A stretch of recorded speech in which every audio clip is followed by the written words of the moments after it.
Je spoločná osobná starostlivosť pre každého? No poďme si najprv povedať, čo to vlastne je.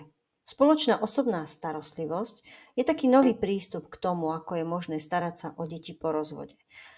Táto možnosť platí na Slovensku od 1. januára 2023.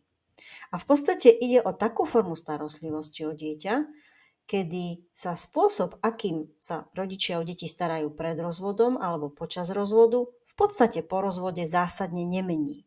Je teda vhodná najmä pre rodičov, ktorí aj po rozvode alebo rozchode ostávajú naďalej žiť v jednej domácnosti, alebo vzdialenosť ich bydlísk je malá, takže táto forma je možná. Alebo to môže ísť napríklad o rodičov, ktorí sa pri deťoch striedajú. Používa sa k tomu krásny výraz, deti hniezdia. Čiže deti zostávajú v tom istom byte, v tej istej škole, s tými istými priateľmi, s tými istými pravidlami domácnosti. V tom istom hniezde. A rodičia sa striedajú pri ich starostlivosti. Aby mohla byť súdom schválená spoločná osobná starostlivosť, musia byť splnené 3 podmienky. Obidvaja rodičia majú záujem a súhlasia s takouto formou starostlivosti. Obidvaja rodičia sú spôsobili dieťa vychovávať a je to v záujme dieťaťa, ak takto budú zaistené potreby. Začnime teda od konca. Je to v záujme dieťaťa? Určite áno. Keď sa na to pozeráme tak, že je to taká forma starostlivosti, ktorá pre deti po rozvode prináša naozaj minimum zmien do ich života, tak odpoveď je určite áno. Ak mali obaja rodičia nejakým spôsobom nastavené fungovanie a starostlivosť o deti počas manželstva a vedia si predstaviť, že aj po rozchode to vedia takto zabezpečiť, tak je to skvelá príležitosť pre všetkých. Ale ak by išlo o rozvod, kde sú vzťahy úplne rozvrátené a rodičia majú o tento typ starostlivosti záujem iba preto, že za tým vidia príležitosť dosiahnuť to, že im súd nebude nič diktovať ani nejakým spôsobom zasahovať do života, tak to určite nie je dobrá možnosť. Pretože pri takomto modeli by mohli byť doslova deti ohrozené. Mohlo by sa kľudne stať, že rodičia pri tom konfliktnom vzťahu by sa nevedeli dohodnúť v reálnom živote ani to, kedy kto vyzdvihne deti zo školy, kedy kto s nimi robí úlohy, dá im najesť, alebo s nimi pôjde k lekárovi. Takže naozaj takáto starostlivosť v prípade rodičov, ktorí sú vo veľkom konflikte, by nebola v súlade so záujmami dieťaťa. Našťastie toto veľmi podrobne skúma súd. A v prípade, že je to táto situácia, je naozaj lepšie hľadať iný model starostlivosti, či už výhradnú alebo striedavú starostlivosť. Tam je jasne dané, kto sa kedy o deti stará, kedy sa kto s nimi stretáva, kto komu prispieva na výživu. Mimochodom, pri spoločnej osobnej starostlivosti nemusí byť stanovené ani výživné, pokiaľ sa tak rodičia nedohodnú. Jasné, je to určite lákavá predstava, že obaja vyhlásite na súde, že máte o spoločnú osobnú starostlivosť o deti záujem a do rozsudku to sudca len skonštatuje a vybavené. Ale čo to v realite znamená? Tak poďme sa pozrieť na konkrétny príklad. Skúsme si prejsť jeden školský deň pred rozvodom.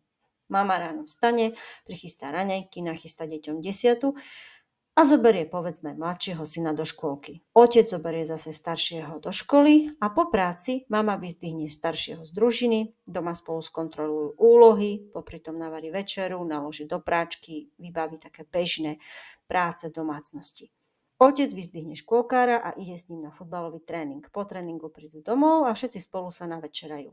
Potom majú deti nejaký čas pre seba a potom zase prichádza tá večerná rutína, čiže večerná hygiena, mama číta povedzme rozprávku malému pred spaním a tomu staršiemu zase robí spoločnosť otec a rozoberajú nejaké spoločné témy. O 9:00 deti idú spať. No a teraz si predstavme, že sa táto rodina rozpadla. Mama má nový vzťah, ale rodičia majú veľký záujem o spoločnú osobnú starostlivosť. Evidentne sú spôsobili tento druh starostlivosti zabezpečiť, pretože to zvládali už aj pred rozvodom. Mama si teda kúpi byt blízko ich predošlého domova a tým pádom deti nemusia mať školu, škôlku ani priateľov. Zatiaľ z pohľadu zákona podmienky splnené. Ale ak bude mama bývať vo vlastnom byte, ako bude vyzerať deň, ktorý sme popísali? Príde skoro ráno do domu k deťom urobiť im raňajky a desiaty? Po škole príde opäť k ním domov urobiť s nimi úlohy a nachystať večeru? Potom počkajú na otca so starším súrodencom, navečerajú sa spolu? počká, kým deti uloží spať a až tak pôjde k sebe domov k novému partnerovi? Alebo si zoberie jedného syna po škole k sebe domov, urobí s ním úlohy, navečerajú sa, prespí u nej a ráno ho odvezie do školy? A mladší brat zostane s otcom a ten sa o ňo postará? Bude to pre deti v pohode, keď bude každý spať u jedného rodiča? Budú to takto rodičia dlhodobo zvládať? Tento príklad vôbec nie je extrém. Je to skutočný prípad, s ktorým som sa stretla.